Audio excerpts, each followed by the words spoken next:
පෙරවන් සරණයි ඔයගොල්ලෝ සියලු දෙනාටම සුබ දවසක් වේවා කියලා ප්‍රාර්ථනා කරනවා. ඉතින් සඳසින ඇස්ට්‍රොලොජි YouTube නාලිකාවට ඔයගොල්ලෝ සියලු දෙනාම සුපුරුදු පරිදි සාදරයෙන් පිළිගන්නවා. අ, ඉතින් මම පොඩ්ඩක් ඔයගලන්ට කියලා දෙන්න හිතුණා මේ දැන් ක්‍රිෂ්ණමූර්ති ජ්‍යොතිෂය අපි භාවිතා කරනකොට මේ ක්‍රිෂ්ණමූර්ති පද්ධතිය තුළ ප්‍රධානම දේවල් තමයි ඕනම ග්‍රහයෙක් දෙන්නේ තමන්ගේ නක්ෂත්‍රාධිපතිගේ කියන්නේ නැකත් අධිපතිගේ ප්‍රතිඵලය තමයි ඕනම ග්‍රහයෙක් නිකුත් කරන්නේ. ඒ වගේම තමයි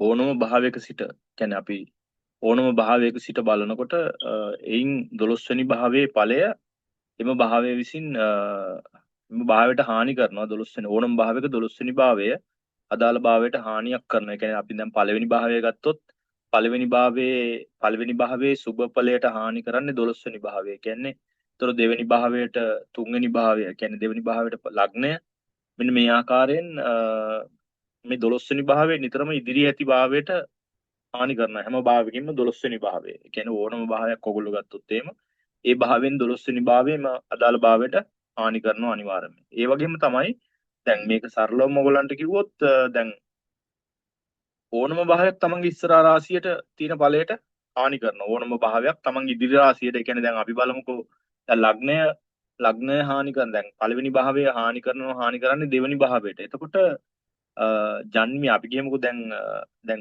මේකේ අනිත් එක තමයි සබ්ලෝට් තමයි උපාධිපති තමයි මේ ක්‍රිෂ්ණමුර්ති ජ්‍යොතිෂය තුල වැදගත්ම කෙනා වෙන්නේ. එයා තමයි අපිට මේ හැමදේම හැම කරුණක්ම අපේ ජීවිතේ සිදුවෙන බොහෝ සිදුවීම් අපිට අධ්‍යාපනය, රැකියාවන්, විවාහය, ලෙඩ රෝග ආදී බොහෝ කරුණු අපිට කියන්නේ මෙන්න මේ උපාධිපති තමයි භාවයේ උපාධිපති තමයි අපිට මේ හැම කරුණක්ම කියන්නේ. ඉතින් මේ භාවයේ උපාධිපති විවිධ භාවවල ඉන්නකොට විවිධ ඵල ඇති කරනවා. ඉතින් මෙන්න මේ කරුණු කාරණාත් එක්ක තමයි ක්‍රිෂ්ණමූර්ති ජ්‍යොතිෂය ගොඩනැගිලා තියෙන්නේ. දැන් අපි හිතමුකෝ ලග්නේ උපාධිපති ග්‍රහය ලග්නේම ඉන්නවා. අපි හිතමු ලග්නේ උපාධිපති ග්‍රහය ලග්නය තුලම තැන්පත් වෙලා ඉන්නවා නම් එතකොට ඒ පුද්ගලයා තුල ආත්මාභිමානයක් ඇති වෙනවා. ඒ කියන්නේ එයා එතකොට ඕගොල්ලෝ දන්නවා දැන් මම කිව්ව රූල්ස් එක. ඒ කියන්නේ මම කියලා දුන්න රීතිය අනුව දැන් අ, පළවෙනි භාවය හානි කරනවා නිතරම තමන්ගේ ඉදිරි භාවයට හානි කරනවා. ඒ කියන්නේ දෙවෙනි භාවයේ තියෙන්නේ අපි රිලේෂන්ෂිප් වශයෙන් ගත්තොත් එහෙම දෙවෙනි භාවයේ තියෙන අපේ ෆැමිලි එක, අපේ පවුල.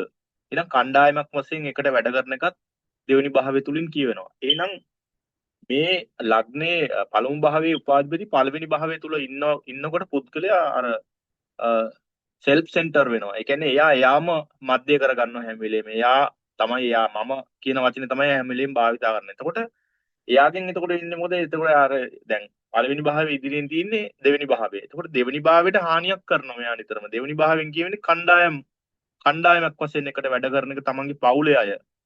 එතකොට මේ පුද්ගලයාට අර කණ්ඩායමක් වශයෙන් එකට වැඩ කිරීමේ හැකියාව බොහොම අඩු වෙනවා. ඒ කියන්නේ එයා නිතරම යාව මුල් කරගෙන තමයි එයා කරන ජීවිතය කරන සියලුම වැඩ කටයුත්තම කරන්නේ. ඒක නිසා එයාට අර කණ්ඩායමක් වශයෙන් එකට වැඩ කරන්න යාළුවොත් එක්ක පොඩ්ඩක් එයාට ගැටලු ඇති වෙන්න පුළුවන්. සමහරට ඒ යාළුවෝ අතර පොඩ්ඩක් කෝණයකට වැටෙන්න පුළුවන්. අර කොන් වෙනවා කියලා අපි කියන්නේ ඒ වගේ තැනකට වැටෙන්නත් පුළුවන්. මොකද එයාගේ ඒ සෙල්ෆ් සෙන්ටර් ගතිය නිසා. එයාගේ තියෙන අර පොඩ්ඩක් සෙල්ෆිෂ් වෙන්නත් පුළුවන්. ඒ කියන්නේ ආත්මාර්ථකාමී වෙන්නත් පුළුවන් තමන් වෙන. ඒ කියන්නේ පවුලේ අයගෙන් පවා එයා පැත්තකට යනවා, දුරකට යනවා. දුරස් වෙනවා පවුලේ අයගෙන් පවා. ඉතින් මොකද අර ක්‍රිෂ්ණමූර්ති ජීවිතේ රූල් එකක් තමයි ඒක. ඒ කියන්නේ නීතියක් ඒක. පළවෙනි තමන් ඉන්න දැන් අපි කියමුකෝ ඔන්න දැන් ඔයගොල්ලෝ හිතන්නකෝ දැන් අපි හිතමුකෝ පස්වැන්නේ උපාධිපති පස්වැන්නේ දැන් අපි කියමු පස්වෙනි භාවය කියන්නේ කෙනෙකුගේ නිරෝගී බව අපිට කියලා කියන භාවය කෙනෙකුගේ නිරෝගී බව සෞඛ්‍යම වශයෙන් යහපත් බව සෞඛ්‍යම වශයෙන් හොඳින් අපි ඉන්නවා කියන භාවය අපිට අඟවන්නේ පස්වැන්න සහ 11 වැන්න. නමුත් 11 වැන්න සුබ වුණාට 11 වැන්න යම් කිසි කෙනෙකුගේ කේන්දරයක දැන් චර රාශි වලට ඔයගොල්ලෝ දන්නවා 11 වැන්න කියන්නේ බාධක ස්ථානය. එතකොට බාධක වුණොත් එහෙම අර තත්ත්වේ නැති වෙන. ඒතර එම 11 වැන්න බාධක වුණොත් එහෙම 9 වැන්නට තමයි එම තත්ත්වයට. එතන 5-9 කියන්නේ හොඳ භාව දෙකක්. එහෙනම් 11 වෙනි භාවයේ බාධක වෙන අවස්ථාවල එතකොට 9 වෙනි භාවය බාධක වෙනවා. සමහරලාට ඔයගොල්ලෝ දන්නවා තිර රාශි වලට 9 වෙන්න බාධකයි, උභය රාශි වලට 7 වෙන්න බාධකයි. එතකොට මෙන්න මේ දැන් අපි හිතමුකෝ පස්වැනි උපාධිපති හතරවැන්නේ ඉන්නවා. එහෙම නැත්නම් අපි කියමු ලග්නයේ උපාධිපති හතරවැන්නේ ඉන්නවා කියලා. එතකොට ලග්නය කියන්නේ පුද්ගලයා ජන්මියා. උපන් ජන්මියා තමයි ලග්නයෙන් පිළිඹු කරන්නේ. එතකොට මෙන්න මේ ජන්මියා එතකොට මෙන්න මේ ජන්මියා ඇවිල්ලා කියන්නේ ලග්නයේ උපාධිපති ඇවිල්ලා හතරවැන්න තැන්පත් වෙලා ඉන්නවා. එතකොට හතරවැන්න කියන්නේ තමන්ගේ මව, දේපොළ, නිවාස ඉඩකඩම්, යාන වාහන ආදිය ගැන කියන ස්ථානය. කියන්නේ තමන්ගේ නිවස ගැනත් කියනවා. ඒ කියන්නේ හෝටල්, කර්මාන්ත, රෙස්ටුරන්ට් වගේ දේවල් පවා එතකොට පාලම් පවා මේ හතරවැන්නෙන් කියවෙනවා. එතකොට හතරවැන්නට මොකද වෙන්නේ? හතරවැන්න කරන්නේ තමන්ගේ ඉස්සරහා තියෙන දැන් මං කෝ ඔයගලන්ට ඕනම භාවයකින් තමන්ගේ ඉදිරියේ තියෙන භාවයට ඒ භාවය හානි කරනවා අනිවාර්යයෙන්. එතකොට ලග්නේ ලග්න පළමු භාවයේ උපාධිපති ලග්න භාවයේ උපාධිපති වෙලා හතරවැන්නේ තැන්පත් වෙලා ඉන්නවා කියන්නේ එයා නැති කරන්නේ මොනවද කියලා ඔයගොල්ලෝ හොඳින් බලන්න. පස්වැන්නට එයා පස්වැන්නේ ප්‍රතිඵලයක් නැති කරනවා. ඒ කියන්නේ එහෙනම් එයා තුල අර ඉමුනිටි පවර් එක අඩු වෙනවා. ප්‍රතිශක්තිකරණය සම්බන්ධ ගැටලු මතුවෙනවා. මොකද එයා සෞඛ්‍යයට එයාගේ හානි කරනවා. එයා විසින්ම. ඒ කියන්නේ ජන්මියා විසින්ම ජන්නිමාගේ සෞඛ්‍යයට හානි කරනවා. ඒ කියන්නේ ලග්නේ උපාධිපති හතරවැන්නේ තැන්පත් වෙලා හතරවැන්නේ තැන්පත් වුණා කියන්නේ එයා පස්වෙනි භාවයට අනිවාර්යයෙන්ම හානි කරනවා. ඒක නිසා එයාගේ සෞඛ්‍ය තත්ත්වයට ඒක බලපානවා. සෞඛ්‍ය පිරෙන්නට කාරණාවක් හේතුවක් වෙනවා මෙන්න මේ පිහිටීම. එතකොට ලග්නේ උපාධිපති දෙවැන්නේ කියොත් එහෙම පවුලට ගොඩක් ප්‍රිය කරන පවුලයත් එක්ක වැඩ කරන්න කැමති බොහොම ප්‍රිය කෙනෙක් වෙන අතර එයා තුන්වෙනි භාවයට තමයි හානි කරන්නේ. දෙවෙනි භාවයේ ලග්න භාවයේ උපාධිපති දෙවෙනි භාවයට හිටියොත් එයා තුන්වෙනි භාවයට හානි කරන. ඒ වගේම එයාගේ සහෝදර සහෝදරයන් සම්බන්ධව එයාට ගැටලු ඇති වෙන්න පුළුවන්. ඒ වගේම යාට නිතරම අර දැන් ඔයගොල්ලෝ දන්නවා තුන්වෙන්නෙන් කියන්නේ කරේජ් එක අපේ කරේජ් එක කියලා කියන්නේ අපේ ධෛර්ය කෙනෙක් තුල තියෙන ශක්තිය ධෛර්යය අර හිතේ තියෙන කොන්ෆිඩන්ස් එක. එතකොට මේක තියෙන තුන්. ඒතර දෙවෙනි භාවයේ ලග්න භාවයේ උපාධිපති දෙවෙනි භාවයේ ඉන්නවා කියන්නේ එයා තුන්වෙනි භාවයේ ඵලයට හානි කරනවා. තුන්වෙනි භාවයේ ඵලයට හානි කරනවා කියන්නේ එයා තුල අර ආත්ම විශ්වාසය කොන්ෆිඩන්ස් එක නැතුව යනවා. කරේජ් එක නැතුව යනවා එයාගේ. එයා තුල නිතරම අර අනිසි බියක් ඇති වෙනවා හැම දෙයක් ගැනම. ඉන්සිකියුරිටි එකක් ඇති වෙනවා එයාගේ හිත තුල. මොකද එයාට සැකයි හැමදේම බයයි යාට මොනවාරි දෙයක් චූටි දෙයක් වෙච්ච ගමන් දැන් අපි කියමුකෝ මූද පාගන්න ගිහලා පොඩි රැල්ලක් එයාගේ කකුලට ගියොත් සමහරට එයාට ඒක සුනාමියක් වගේ දැනෙන්නත් පුළුවන්. මෙන්න මේ වගේ දෙයක් තමයි එතනදී ඇති වෙන්නේ. ඒතකොට තුන්වෙනි භාවය තුල ඉන්නවා කියන්නේ ඒ පුද්ගලයා බොහොම ධෛර්ය සම්පන්නයි, ශක්ති සම්පන්නයි. ඒ වගේම ලියන කියන වැඩවලට බොහොම දක්ෂයි. ලියීමේ කියවීමේ හැකියාව මෙයාට තියෙනවා. ඒ වගේ හොඳ කමියුනිකේෂන් එකක් තියෙනවා. සැලසුම් කිරීමේ හැකියාවක් තියෙනවා. ඉතින් එයා නැති කරන්නේ එයාගේ තුන්වෙනි භාවය ඉන්නකොට හතරවෙනි භාවය ඵලය තමයි යාගේ අතින් නැති වෙන්නේ. හතරවෙනි භාවය කියන්නේ තමන්ගේ ගෙදර.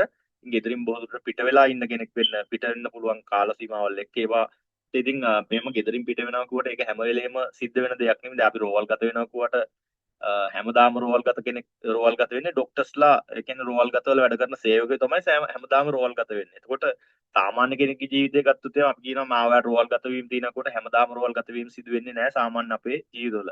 හැබැයි මේවා අපිට එලයින්මන්ට් කරන්න පුළුවන්. ඒ කියන්නේ අපිට මේවා පාලනය කරන්න පුළුවන් මේ භාවයන් වල දැන් චූටි කතාවක් හිතන අපින්ද මගුලන්ට කියන දැන් අපි කියමුකෝ කෙනෙකුට කාගෙන් හරි වෙන්වීමක් තියෙනවා. දැන් අපි කියමුකෝ ඔන්න දැන් විවාහයෙන් උපාධිපතිගෙන් අපි කියමුකෝ 8-12 ඇවිල්ලා තිනවා කියලා. යටම ලයින් එකෙන් 8-12 එනවා. මේ ගැන පස්සේ වීඩියෝ එකෙන් ඔයගලන්ට පැහැදිලි කරලා දෙන්නම්. ඊට මේ 8-12 ආවට පස්සේ මොකද වෙන්නේ? 12 වෙන්න කියනවා කියන්නේ වෙන්වීමක්. 8 වෙන්න කියන්නේ මානසික පීඩා, සිත්යවුල්, ડિප්‍රෙෂන් වගේ දේවල් වලට යන්න පුළුවන්. කියන්නේ අර සියදිවි විනාශා ගැනීමේ සිතුවිලි පව ඇති වෙන්නේ මේ 8 වෙන්න සම්බන්ධ වෙනවා මේවට. එතකොට මේ 8 වෙන්න සහ 12 වෙන්න විවාහ ජීවිතයට සම්බන්ධ වීම තුල 7 වෙන්නේ නිවේදන වලට සම්බන්ධ වීම තුල ජන්මියාගේ විවාහයෙන් වෙන්වීමක් පෙන්නනවා. එතකොට 8 වෙන්න කියනවා කියන්නේ විවාහය තුල යාට මානසික පීඩාවක් සිත්යවලක් පෙන්නනවා. එතකොට 12 වෙන්න ඔයගොල්ලෝ වෙනවට 12 වෙන්න 8 වෙන්නයි ඔයගොල්ලෝ භාවිතයට ගන්නවා නම්. කියන්නේ 8 වෙන්නෙන් කියන්නේ අපි දන්නවා මැනුෆැක්චර්ස් වගේ දේවල් අපි මොනවාරි දෙයක් නිෂ්පාදනය කරනවා නම් අපේම කියලා ව්‍යාපාරයක් තුල අපි මොනවාරි දෙයක් ඒ කියන්නේ ඉන්ෂුරන්ස් වගේ දේවල් වලට අපි සම්බන්ධ වෙනවා නම් ඒ නැත්තම් පතල් කැනීම් වගේ දේවල් වලට මොනවාරි මැණික් ගැරීම් වගේ දේවල් වලට මොනවාරි සම්බන්ධ වෙනවා නැත්නම් කෘෂිකර්මාන්තයට වගේ දේවල් වලට අපි සම්බන්ධ වෙනවා නම් ඒව නැත්තම් රෝවල් සේවයට නිතරම අපි සම්බන්ධ වෙලා ඉන්නවා නම් නැත්තම් ඉඳලා හිටලා හරියෝ රෝවලකට යනවා නම් යාළුවෙක් බලන්න ඒ රෝවලට ගිහලා රෝවලේ තුල වතුර එකක් බීලා රෝවල තුලින්ම මොනවාරි කාලා අපිට එන්න පුළුවන් නා කියන්නේ මොනවාරි යාළුවට දැන් අපි කියමු අපේ ලෙඩෙක් ඉන්නවා රෝවල තුල ඒ ලෙඩාට තියෙන දෙයක් මොනවාරි ඕගොල්ලෝ කනවා. මේ 12 වෙනි අපි පාවිච්චි කරන්නේ. එහෙම නැත්නම් විදේශ වලට සම්බන්ධ දෙයක් මොනවාරි කරනවා. එහෙම නැත්නම් ගෙදරින් පිට වෙලා මොනවාරි දෙයක් කරනවා. ගෙදරින් පිටස්තර ස්ථානයක මොනවාරි කරනකොට ඕගොල්ලන්ට මේ කර්මය අපිට බොහෝ දුරට 100%ක් නැතුණත් යම්කිසි ප්‍රමාණයකට අපිට ෆේවරබල් විදියට ගන්න පුළුවන්. සුබවාදී විදියට අපිට ගන්න පුළුවන් හැකියාව තියෙනවා. ඉතින් ඒ වගේ දේවල් මම ඕගොල්ලන්ට ඉස්සරහදී වීඩියෝ වලදී කියලා දෙන්නම් මේවා කොහොමද අපි කළ යුත්තේ කියලා. එතකොට දැන් තුන්වෙනි භාවයට තේ හතරවෙනි භාවය කියන්නේ නිවසට තමයි යාගේ තුන් නිවසින් දුරස් වීමක් සිද්ධ වෙනවා ලග්න උපාධිපති තුන්වෙනි භාවයට. ඉතින් හතරවෙනි භාවයට යොත් එීම මම ඔයගලන්ට ඉස්සෙල්ලා දැන් ලග්න උපාධිපති හතරවෙනි භාවයට ඇවිල්ලා ඉතොත් එයා පස්වෙනිට තමයි හානි කරන්නේ. යාගේ සෞඛ්‍යයට අනිවාර්යයෙන්ම හානි කරනවා. ඉතින් හතරවෙනි තුල ඉන්නකොට බොහෝ දුරට එයාට හතරවෙන්නාධිපතිගේ බල දුබලතාවයත් අපි බලන්න ඕන. අනේ ලග්න උපාධිපතිගේ බල දුබලතාවය. අපි කියමු ශනි වගේ ග්‍රහයක් ලග්න උපාධිපති වුණොත් එහෙම එයාගේ වැඩ කටයුතු වලට පොඩ බාධා පැමිණෙනවා. ප්‍රමාද වීම ඇති වෙනවා එයාගේ ජීවිතේ. එතකොට ඒ වගේ දේවල් එක්ක තමයි එයාගේ කටයුතුත් එක්ක යන්නේ. දැන් අපි කියමු ගුරු වගේ ග්‍රහයක් ලග්නේ උපාධිපතිත් තමයි එයා සමාජයේ ගෞරවය ලබන්න පුළුවන් කෙනෙක් වෙනවා. එතකොට අනිත් අයට උපදෙස් අනුශාසනා දෙන කෙනෙක් වෙන්නට බොහෝ දුරට ඉඩ තියෙනවා. ඉතින් ඒගොල්ලන්ට අයිති රාශි දෙකක් අපි අනිවාර්යයෙන්ම බලන්න ඕනේ. අපි ලග්නේ උපාධිපති අපි කියමුකෝ මේෂ ලග්න කේන්ද්‍රයක ලග්නේ උපාධිපති ගුරු වුණා. ඒතර ඕගොල්ලෝ දන්නවා ගුරු ග්‍රහතුමන්ට අයුතුලා තියෙන 9 12 කියන භාව දෙක. ඉතින් මේ 9 12 කියන භාව දෙකත් සම්බන්ධ වෙලා තමයි ගුරු ග්‍රහතුමන්ගේ ඵලය. ඒතකොට 1 9 12 කියන්නේ. ඒතකොට ජන්මියා 1 9 12 9 12 තමයි ජන්මියා සම්බන්ධ වෙලා තියෙන්නේ. අනිත් එක ග්‍රහයාගේ උපාධිපතිගේ නැකත් අධිපතිවත් අපි හොඳින්ම බලන්න ඕන මේ පලාපල කතනේදී. එතකොට දැන් අපි කියමුකෝ ලග්නේ උපාධිපති පස්වෙන් ඉන්නවා කියලා. දැන් ඕගොල්ලන්ට ඔන්න හොඳ පොයින්ට් එකක් මෙන්න මේක. දැන් ලග්නේ උපාධිපති අපි කියමුකෝ කාගේරි කේන්දරයක පස්වෙනි භාවයේ තැන්පත් වෙලා ඉන්නවා. ඒතර පස්වෙනි භාවය තුල තැන්පත් වෙලා ඉන්නකොට එයා ආස්වාද ජනක දේවල් වලට බොහොම ප්‍රිය කරනවා. හැබැයි බොහොම බුද්ධිමත් අධ්‍යාපනික පැත්තෙන් බොහොම බුද්ධිමත් වෙන්න පුළුවන්. ඒ වගේම ජන්මියා තුල මෙයා අපි කියමු අධ්‍යාපනය නොලබපු කෙනෙක් වුණත් බොහොම බුද්ධිමත් භාවයක් ඔහු තුල උපතින්ම තියෙනවා. එතකොට අනිත් එක තමයි ආස්වාද ජනක දේවල් වලට බොහොම කරුණ 8 12 වගේ දේවල් සම්බන්ධ වෙනවා නම් නරක මාර්ග වලට පවා ඔහු යන්නට පුළුවන් අනිසි සම්බන්ධතා ඇති කර ගන්නට බොහෝ දුරට ඉඩකඩ තියෙනවා. ඒ වගේම තමයි බංකොලොත් භාවයත් දැන් පස්වැන්නට 8 12 සම්බන්ධ වුණොත් බංකොලොත් භාවයත් පුද්ගලයා තුළ ඇති වෙනවා. ඔහු කරන දේවල් වලින් ඔහුට කිසිම සාර්ථකත්වයක් ලබන්න බැරුව යනවා.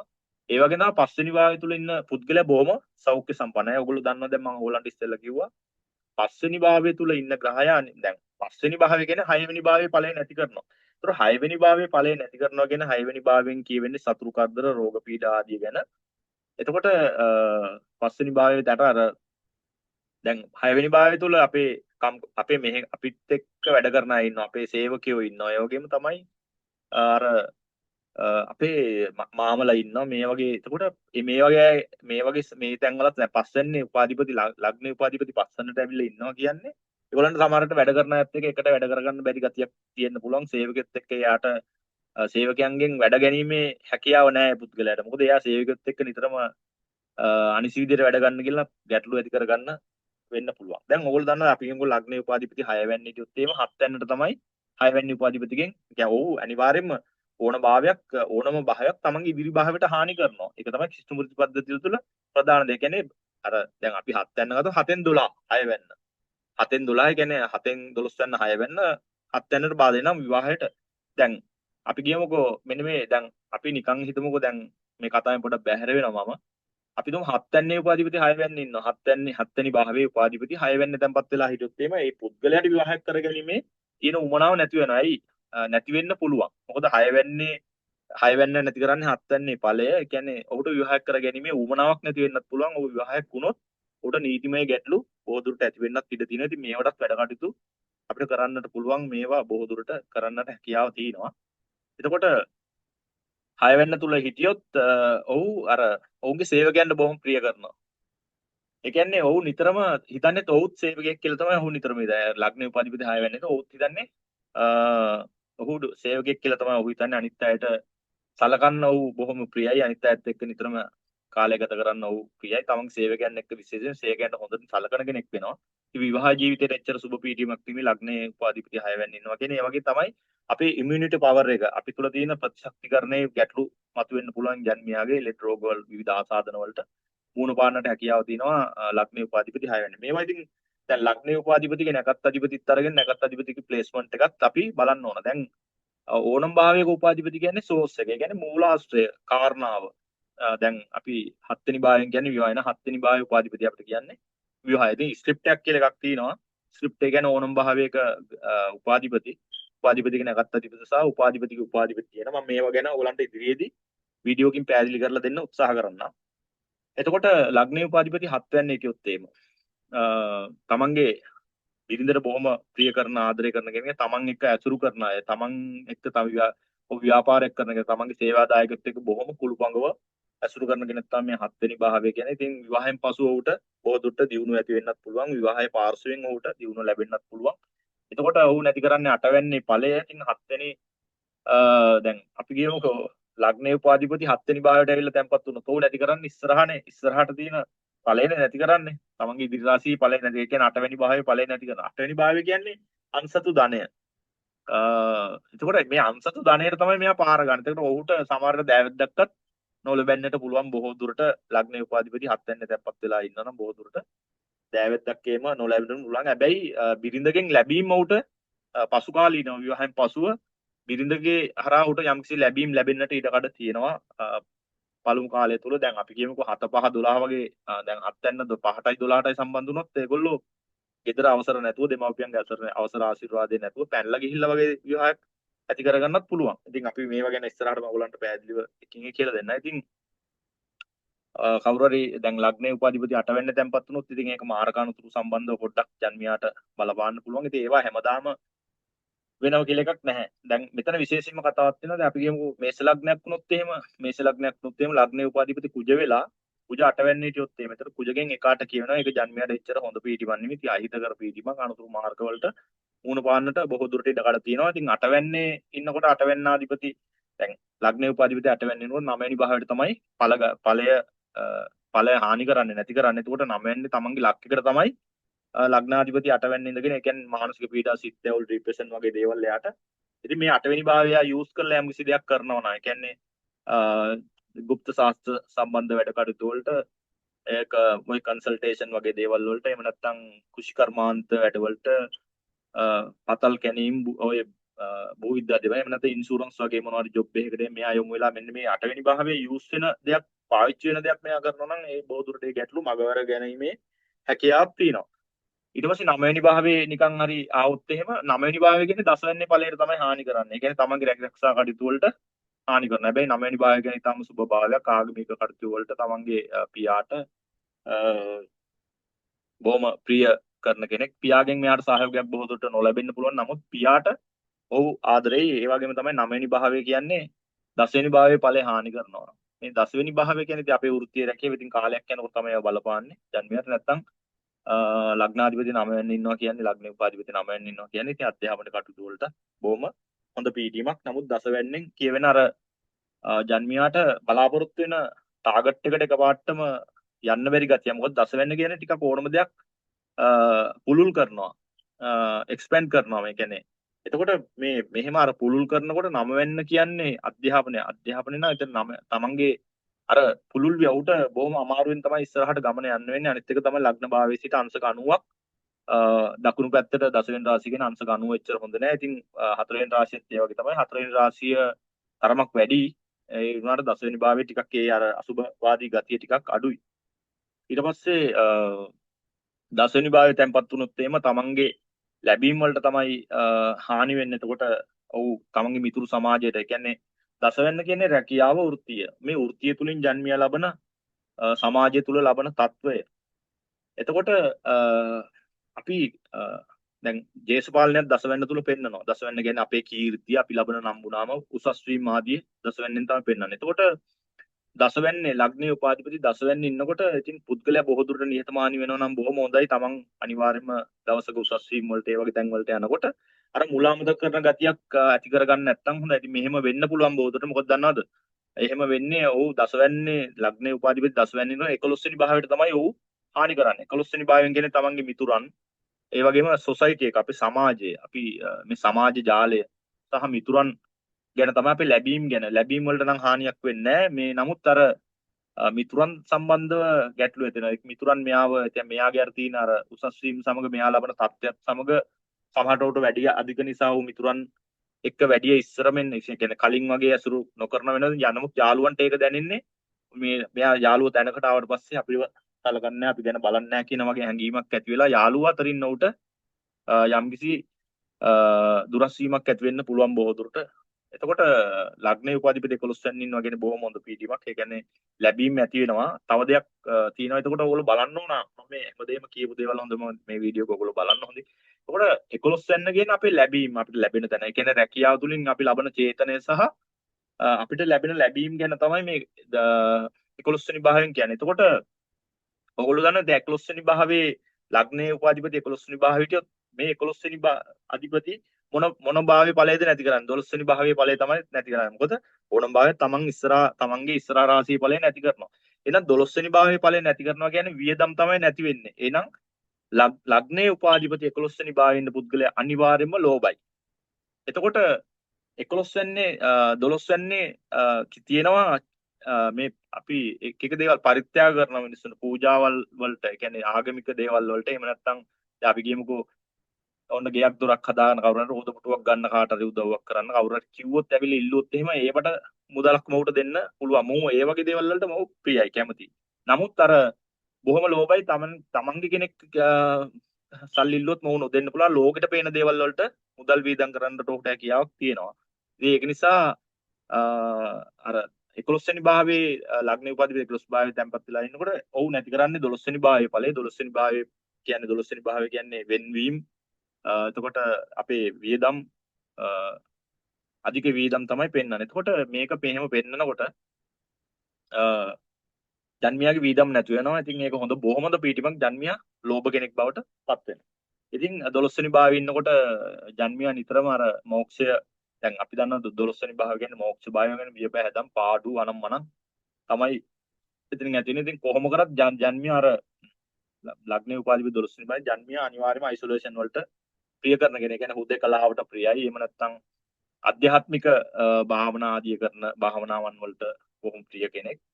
එතකොට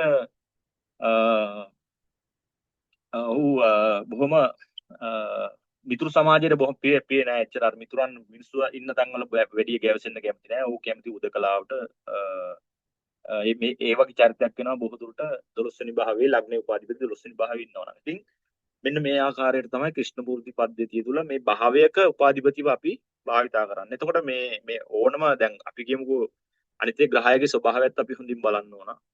මොන ග්‍රහයද මේ ලග්නේ උපාධිපතිලා තියෙන්නේ? සෙන්සුරු ග්‍රහය ඔයගොල්ලෝ දන්න ප්‍රමාද කරනවා, බාධා කරනවා වැඩ කටයුතු වලට, කල් දානවා වැඩ කටයුතු. ඒ වගේම තමයි හැබැයි උ තුල විෂයාකාර විනයක් තියෙනවා සනි ග්‍රහතුමන් තුල. ඒක අපි දන්නවා කේතුනොත් එහෙම গুপ্ত චරිතයක් වෙන්න පුළුවන්. ඌ tempat භාවයත් එක්ක අපි බලන්න ඕනේ. එතකොට රාහුනොත් එහෙම ටිකක් රාහුගේ තියෙන පොඩි රැවටිලිකාර ස්වභාවයක් මිනිස්සුන්ව. ඒ කියන්නේ මෝහය, ඔහු තුලත් මෝහය තියෙනවා. ඔහු දන්නෙත් නෑ ඔහු කරන්නේ මොනවද කියන එක. නමුත් ඔහුත් අනිත් මිනිස්සුන්ව දැන් කොළඹ යනවා නම් ඔහු කියන්නේ නෑ කොළඹ යනවා කියලා. ඔහු කියන්නේ නුවර යනවා කියලා තමයි රාහු කියන්නේ. රාහුගෙන් මේ වගේ ගතිගුණක් තියෙනවා. ඊට පස්සේ අපි හිතමුකෝ ගුරුන් දැන් මම ඔයගොල්ලන් ඉස්සෙල්ලා ගුරුුණත් එහෙම සමාජ තුළ ගෞරවය පාත්‍ර වෙන අනුත්තර උපදේශ අනුශාසනා දෙන්නට හැකියාව තියෙන කෙනෙක් ලග්නේ උපාධිපති ගුරු වෙනවාම කියන තැනම ඒ කතාව අපිට ගන්න පුළුවන්. කුජ වුණොත් එහෙම ඇග්‍රෙසිව් චරිතයක්. ඒ කියන්නේ පොඩක් ආක්‍රමණශීලී විදිහට කතා කරන අනිත් අයත් එක්ක නිතරම එල්ලෙන්නම බර තර්කානුකූල චරිතයක් වෙන්න පුළුවන්. බුදු වුණොත් එහෙම බොහොම බුද්ධිමත් ලස්සන්ට කතා බහ කරන හොඳ බුද්ධිමත් උගත් කෙනෙක් තමයි බුද ලග්නය තුල. ඒ කියන්නේ බුද තැම්පත. ඊට පස්සේ විශේෂම දෙයක් තමයි මේ ඕනම් භාවයක උපාධිපති කියන එකත් අධිපති කියන්නේ ප්‍රධාන විශේෂ රෝල් එකක්. ඒ කියන්නේ භූමිකාවක් රඟපාන ග්‍රහයක් තමයි නැකත් අධිපති. මම ඔයගලන්ට ඊළඟ වීඩියෝ එකකින් කියලා දෙන්නම් මේ උපාධිපතිගේ ලග්න භාවයේ උපාධිපතිගේ නැකත් අධිපති සිටින ස්ථානය අපි කොහොමද කියලා සම්බන්ධ කරන්න. එතකොට දැන් අපි කියමුකෝ ඔන්න දැන් 8 වෙනි යම්කිසි ග්‍රහයක් ඉන්නවා ක්‍රිෂ්ණමූර්ති භාව කේන්ද්‍රය තුල. ක්‍රිෂ්ණමූර්ති 8 වෙනි. අපි කියමු 8 වෙනි ඉන්නවා කාගේද? කුජ.